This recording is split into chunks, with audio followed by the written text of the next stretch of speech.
Alright guys, today I'm going to be showing you how to change the headlight on a 2015 Nissan Ultima S. This right one actually has the headlight burnt out, so we're going to change the right one. Here in this rear wheel, you want to turn the steering wheel to the left. And here, there's a panel you want to pull on. You just pull on it, you don't need any tools. And there you can see the back of the headlight there. You just grab it, twist it counterclockwise, and it should pull right out.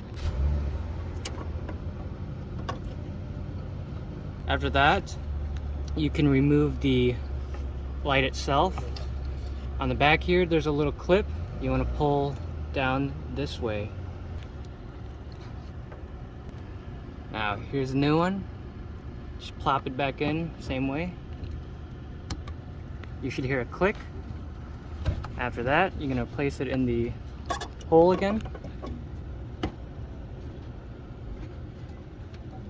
and turn clockwise. Now it's installed, and just put your cover back on. Good to go. That's it. Thank you for watching.